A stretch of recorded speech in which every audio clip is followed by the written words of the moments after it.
Hola, ¿qué tal? Mi nombre es Beatriz González Bautista. Tengo la matrícula AL 049379 de la licenciatura en Derecho. Soy de la ciudad de Jalapa, Veracruz. En esta ocasión les hablaré de un tema muy interesante que es la pena. Pero, ¿qué es la pena?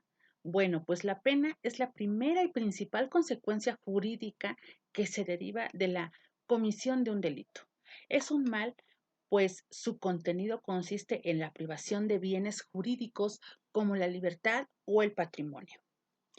El Estado impone, aplica y ejecuta esta privación de bienes y por lo tanto conlleva una serie de garantías. La ley determina en qué casos se aplica la pena y sus modos de ejecución. Los órganos jurisdiccionales se encargan de su imposición.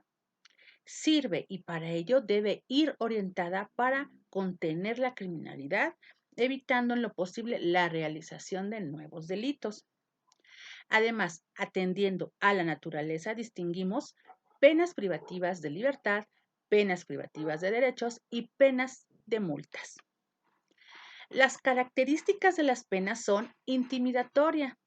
Debe preocupar o causar temor al sujeto que comete la conducta ilegal, es decir, evitar el delito por el temor a la aplicación de una sanción. Aflictiva. Debe causar cierta afectación o aflicción al delincuente para evitar futuros delitos. Ejemplar. Debe ser un ejemplo a nivel individual y general para prevenir otros delitos. Es necesario que sirva de ejemplo no solamente al condenado, sino al resto de la colectividad.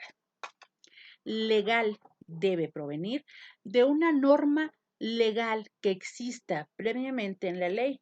Es necesario que se cumpla el concepto de legalidad. Correctiva.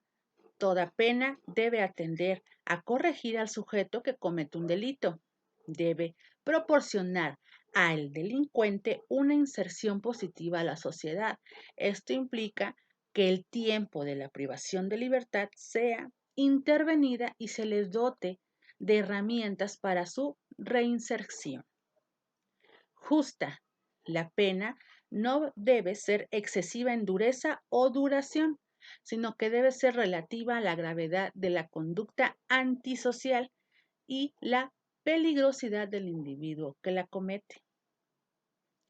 Ahora bien, les voy a hablar del secuestro, que lo puse como ejemplo. Y bueno, es un caso de secuestro ocurrido que en mi localidad pasó. El delito de secuestro puede ser castigado desde 8 hasta 70 años de acuerdo con la modalidad y las condiciones en que se cometió la privación de la libertad. De acuerdo al Código Penal de la Ciudad de México, en el artículo 163 se refiere que la sentencia por privar de la libertad a otro con el propósito de obtener rescate puede ser de 40 o 60 años de prisión.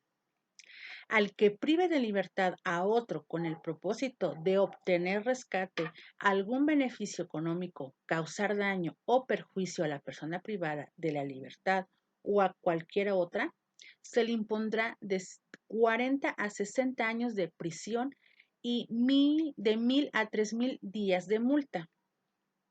Si en la modalidad de secuestro o secuestro express se libera a la víctima dentro de las 24 horas siguientes al momento de la privación de la libertad, las penas serán de una quinta parte, es decir, de 8 a 12 años. ¿Qué sucede cuando asesinan al secuestrado?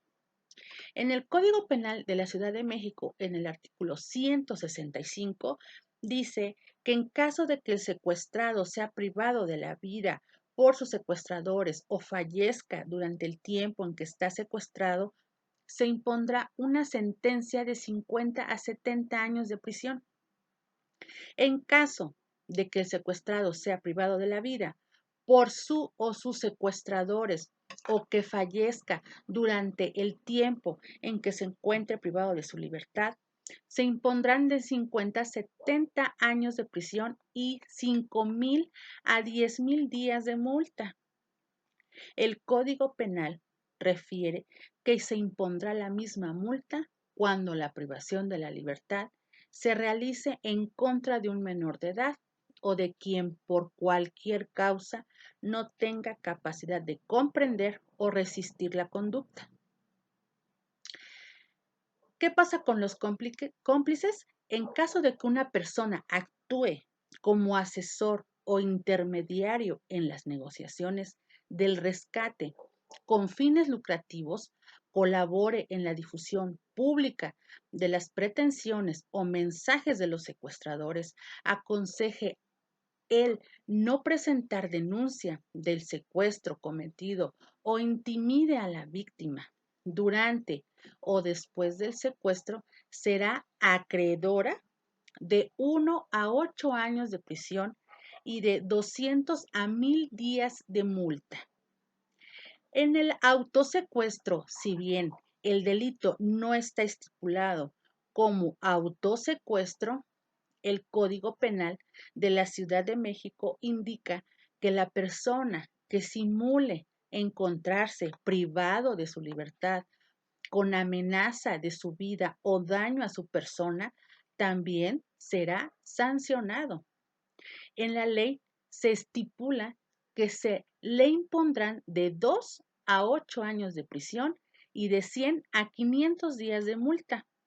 Este delito se perseguirá por querella de parte ofendida cuando sea cometido por un ascendiente, descendiente o cónyuge, parientes por consanguinidad hasta el segundo grado, concubina, concubinario, pareja permanente, adoptante o adoptado, y parientes por afinidad hasta el segundo grado.